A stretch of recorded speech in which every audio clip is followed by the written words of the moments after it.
March 2014 8 அன்று Malaysia airlines விமானம் Kuala லம்பூரில் இருந்து புறப்பட்டு பீஜிங்கில் உள்ள தனது இடத்துக்கு செல்லவில்லை.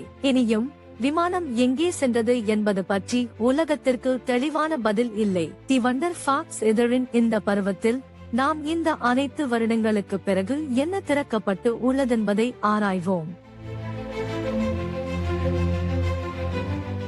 சுமார் 10 ஆண்டுகளுக்கு முன்பு மார்ச் 2014 8 அன்று மலேசியா ஏர்லைன்ஸ் விமானம் MH370 மலேசியாவின் தலைநகரமான குவாலா லம்பூரில் இருந்து சீனாவின் தலைநகரான பீஜிங்குக்கு பறப்பதற்காக திட்டமிடப்பட்டது. இயந்திரத்தில் 2 பைலட்டுகள், 10 கேபின் பணியாளர்கள் மற்றும் 227 பயணிகள் இருந்தனர். அதில் பெரும்பாலானவர்கள் சீன நாட்டவர்களே. 2 பைலட்டும் மிகவும் அனுபவமுள்ளவர்கள். குறிப்பாக 53 வயது கேப்டன் சாஹரி அஹ்மத் ஷா. இவருக்கு 33 ஆண்டுகளுக்கு மேல் விமான பறக்கும் அனுபவம் இருந்தது. 27 வயது கோபைலட் ஃபாரிக் அப்துல் ஹமீத் 7 ஆண்டுகள் விமான பறக்கும் அனுபவமுள்ள குரு பைலட் என கருதப்பட்டார். விமானத்தை பொறுத்தவரை அது 11 வயது புள்ள பாயிங் 777 ஆகும். எந்த இயந்திர பிரச்சனைகளும் பதிவு செய்யப்படவில்லை. மேலும் எதுவும் மின்சார பிழைகள் ஏற்பட்டதாக இல்லை. முக்கியமாக இது மலேசியா மற்றும் சீனாவின் இடையேயான ஒரு சாதாரண விமான பயணம்தான். மலேசியாவிலிருந்து சீனா வரை அல்லது அதற்கு எதிரான பாதையில் தினமும் நடக்கும் 5 மணி 44 நிமிட பயணம். ஆனால் இந்த விமானம் ஏறிய நாள் சாதாரணமல்லாதது. இது சாதாரணமல்ல, இது வேறுதோ. விமானம் MH370 5 மணி 44 நிமிடங்கள் மட்டுமே விமானத்தில் இருக்க வேண்டும். ஆனால் பறக்கும் முன் தேவைக்கானவளமாக அதிக எரிபொருள் நிரப்பப்பட்டது. 7 மணி 41 நிமிடங்கள் விமானத்தில் இருக்கக்கூடிய அளவு. இது கூடுதல் 2 மணி நிமிடங்கள் மற்றும் 15 நிமிடங்கள் பறக்கும் நேரம். இது சந்தேககரமல்ல. இது சாதாரண விமான நிறுவனம் நடைமுறை. கெட்ட வானிலை அல்லது அவசர நிலைகளில் தேவையெனில் விமானம் வேறு இடத்துக்கு திருப்பப்பட முடியுமாறு போதுமான எரிபொருள் இருந்திருக்கும். விமானம் MH370 குவாலாலம்பூரில் இருந்து மார்ச் 8 2014 காலை 12 மணி 42 நிமிடம் மணிக்கு நேரத்துக்கே புறப்பட்டு சென்றது. கேப்டன் ஜஹாரி பறக்க தொடங்கும் முன்பும் பின் நேரடியாக குவாலாலம்பூர் விமான போக்குவரத்து கட்டுப்பாட்டுடன் தொடர்பு கொண்டார். பறக்கும் ரன்வே தொடங்கிய சில நிமிடங்களுக்கு பிறகு விமானம் தெற்கு சீனா கதிருக்கு போக்கை மாற்றியது. காலை 1 மணி 9 நிமிடம் மணிக்கு பறக்க ஆரம்பித்து 20 நிமிடங்களுக்கு பிறகு விமானத்தின் டிரான்ஸ்பொண்டர் குவாலாலம்பூர் ரேடார் அமைப்பிற்கு விமானத்தின் GPS இடத்தை அனுப்பியது. இது டிரான்ஸ்பொண்டரின் உள்ளமைக்கப்பட்ட செயல்பாடு. இது விமானத்தின் நிலையை தானாகவே அருகில் உள்ள ரேடாரிற்கு முறையாக புதுப்பிக்கிறது. இந்த வரை எல்லாம் மெல்லிசையாக நடந்து வருகிறது. காலை 1 மணி 19 நிமிடம் மணிக்கு இன்னும் 10 நிமிடங்களுக்கு பிறகு MH370 மலேசிய விமான பரப்பிலிருந்து வியட்நாமிய விமான பரப்பிற்கு மாற தொடங்கியது. அதே நேரத்தில் குவாலாலம்பூர் விமான போக்குவரத்து கட்டுப்பாடு கேப்டன் ஜஹாரியுடன் கடைசியாக பேசினது.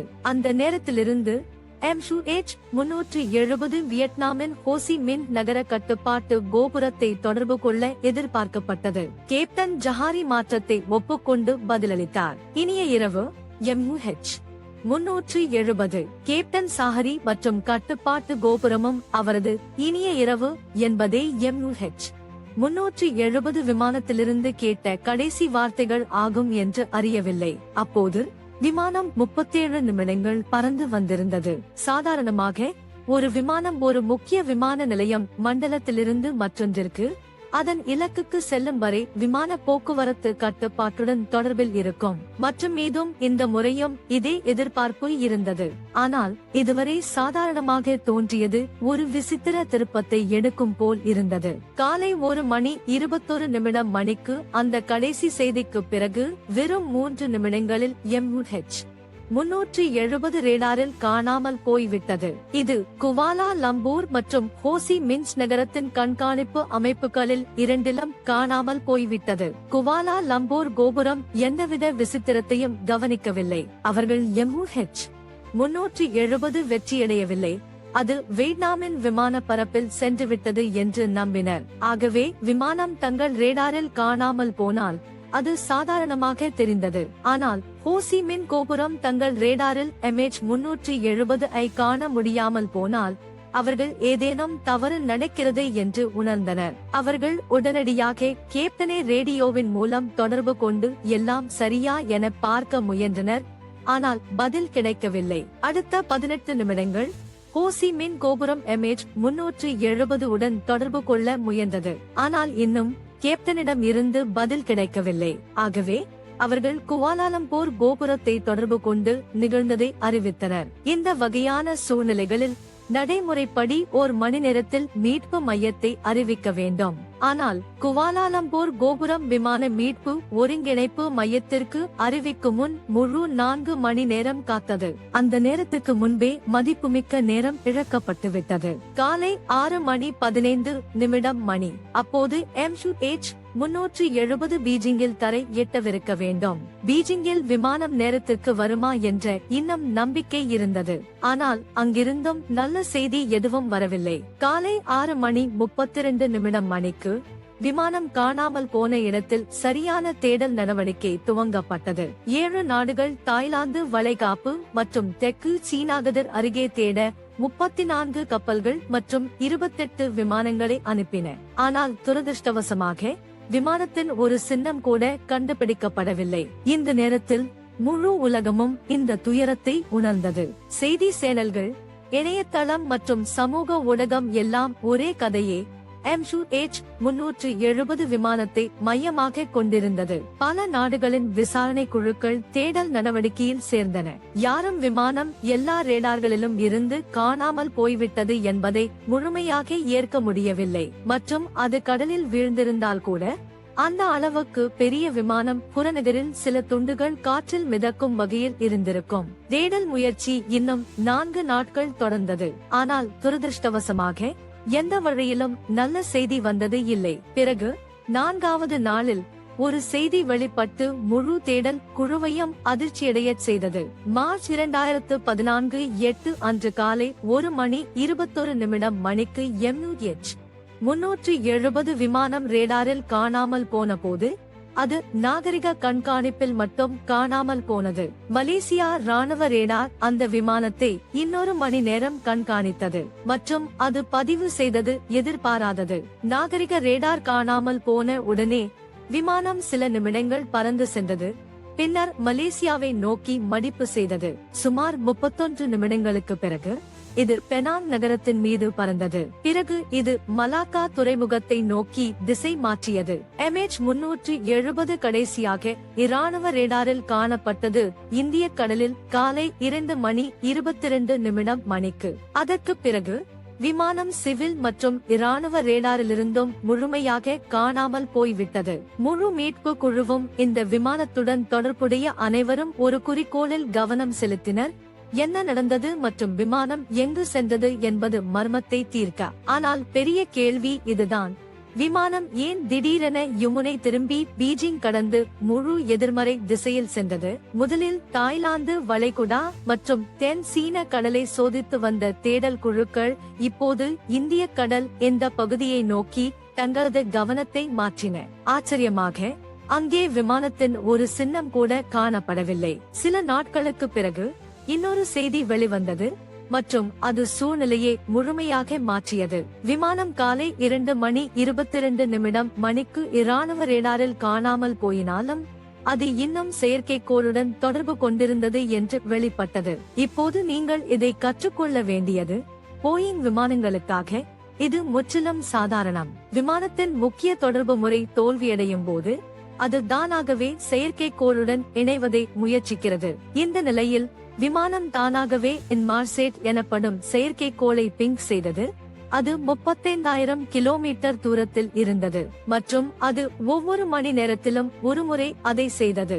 அந்த செயற்கைக்கோளில் சேமிக்கப்பட்ட தரவுகளை பயன்படுத்தி நிபுணர்கள் சிக்கலான கணக்கீடுகளை செய்தனர் மற்றும் இறுதியில் MH370 விமானத்தின் கடைசி இயக்கங்களை கண்டறிந்தனர். படைவீர ரேடாரிலிருந்து காணாமல் போன பின்னர் மலேசிய விமானம் மீண்டும் போக்கை மாற்றியது என்பது வெளிப்படைத்தது. அடுத்த 5 மணி நேரங்களுக்கும் அது இந்திய பெருங்கடலில் அதே திசையில் பறந்தது. காலை 8:19 மணிக்கு விமானம் செயற்கைக்கோளுடன் கடைசியாக இணைக்க முயற்சித்தது. அது MH-370 விமானத்திலிருந்து கிடைத்த இறுதி சிக்னல் ஆகும். அதன் பிறகு விமானம் எந்த செயற்கைக்கோளுடன் கூட தொடர்பு கொள்ளவில்லை மற்றும் எந்த ரேடாரிலும் மீண்டும் தோன்றவில்லை. அதாவது தேடல் குழுக்கள் முதலில் விமானத்தை காண முயற்சித்த போது அது இன்னும் பறந்து வந்தது, ஆனால் அவர்கள் தேடும் இடத்திலிருந்து தொலைவில். மற்றும் 2000 இதனால் குவாலாலம்பூர் இருந்து பறக்க தொடங்கிய பிறகு விமானத்திற்கு அந்த இடத்தை அடைய 8 மணி நேரம் எடுத்தது. மற்றும் MH-37 அந்த நீளத்துக்கு பறக்க போதுமான எரிபொருள் இருந்தது. ஆகையால் விமானம் எரிபொருள் குறைவாக இருப்பதால் அந்த வளைந்த பகுதியில் விழுந்தது என்று நம்பப்படுகிறது. இந்த வளையமான கடல் பகுதி மிகப்பெரியது, இந்தியாவையும் மீறி பெரியது. அந்த இடத்திலேயே ஆழ்மூழ்கி தேடல் நடவடிக்கை தொடங்கியது. MH-37 கண்டுபிடிப்பது அவசியமானது, ஏனெனில் விமானம் அல்லது பிளாக் பாக்ஸை மீட்டெடுக்காமல் வீழ்ச்சிக்கு முன் விமானத்தில் என்ன நடந்தது என்பதை நாங்கள் அறிய முடியாது. மற்றும் இந்த தேடல் சிறிய முயற்சியல்ல, 8 ஆண்டுகளாக தொடர்ந்தது. இன்னும் விமானத்தின் ஒரு சின்னமும் காணப்படவில்லை. 3 ஆண்டுகளுக்கு பிறகு ஆழ்மூழ்கி தேடல் அதிகாரப்பூர்வமாக நிறுத்தப்பட்டது. ஒரு $166 மில்லியன் செலவிடப்பட்ட பிறகு செயல்பாட்டின் போது எந்த சிதைந்த தனிப்பொருளும் கண்டுபிடிக்கப்படவில்லை. ஆனால் 2015 MH-370 காணாமல் போன ஒரு வருடத்திற்கு பிறகு ஒரு முன்னேற்றம் ஏற்பட்டது. விமானத்தின் வலது இறக்கையிலிருந்து ஒரு பிளேப்பரோன் ரேயூனியன் தீவின் கரை மீது கலந்தது. இந்த குறிப்பிட்ட பகுதி தரையிறக்கத்திற்கு பயன்படுத்தப்படுகிறது. பரிசோதகர்கள் அதை பகுப்பாய்வு செய்த போது ஒரு பயங்கரமான உண்மை வெளிப்பட்டது. நிபுணர்கள் முடிவெடுத்தனர், பிளேப்பரோன் விபத்து நேரத்தில் பயன்படுத்தப்படவில்லை. இதனால் விமானம் நேரடியாக கடலில் மோதியிருப்பதாக இருக்கலாம். அடுத்த சில ஆண்டுகளில் விமானத்தின் மேலும் சில துண்டுகள் ஆப்பிரிக்காவின் கரைகளில் கண்டறியப்பட்டன. ஆனால் இன்று வரை விமானத்தின் தானம் அல்லது பயணிகளின் பாதிப்பும் காணப்படவில்லை. யாரும் உண்மையில் அறியவில்லை மலேசியா ஏர்லைன்ஸ் விமானம் MH-370 காணாமல் போன முன் என்ன நடந்தது. சில பரிசோதகர்கள் விமானம் கைப்பற்றப்பட்டதாக நம்புகிறார்கள். மற்றோர் நம்புகின்றனர் ஒரு தொழில்நுட்ப தோல்வி காரணமாக விமானம் வெளிப்புற உலகத்துடன் தொடர்பை இழந்தது மற்றும் ஆக்சிஜன் பற்றாக்குறை காரணமாக விமானத்தின் உள்ளே பலர் பிவிசீன் இழந்திருக்கலாம். உண்மையான உண்மை, அது எது இருந்தாலும் விமானத்தின் பிளாக் பாக்ஸில் உள்ள பதிவு மூலம் மட்டுமே கண்டறியப்படலாம். அது இன்னும் இந்திய பெருங்கடலில் எங்கு இருந்தோ காணாமல் உள்ளது.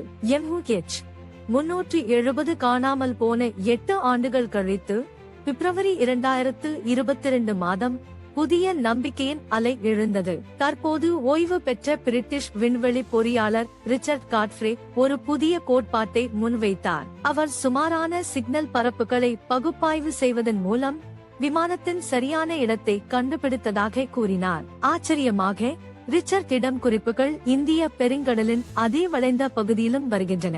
ரிச்சர்ட் நம்புகிறார் அந்த காணாமல் போன மலேசியா ஏர்லைன்ஸ் விமானம் இன்னும் அதே இடத்தில் 4000 மீட்டர் ஆழத்தில் உள்ளது. அந்த ஆழம்தான் அங்கு டைட்டானிக் அகழ்வார்ந்த இடத்தை கண்டுபிடிக்க 74 ஆண்டுகள் எடுத்தது. இப்போது மலேசிய அதிகாரிகள் இந்த ஓய்வு பெற்ற பொறியாளரின் கண்டுபிடிப்புகளை எவ்வளவு முக்கியமாக கருதுகிறார்கள் என்பது நேரமே கூறும். மற்றும் அவர்கள் அந்த இடத்தில் புதிய தேடல் நடவடிக்கையை தொடங்குகிறார்களா என்பதாம். நாம் இன்று காணும் வீடியோ விருப்பமானதும் ரசிப்பூட்டியும் இருந்ததா என நம்புகிறோம். கீழே கருத்துகளில் உங்கள் எண்ணங்களை எங்களிடம் சொல்லுங்கள்.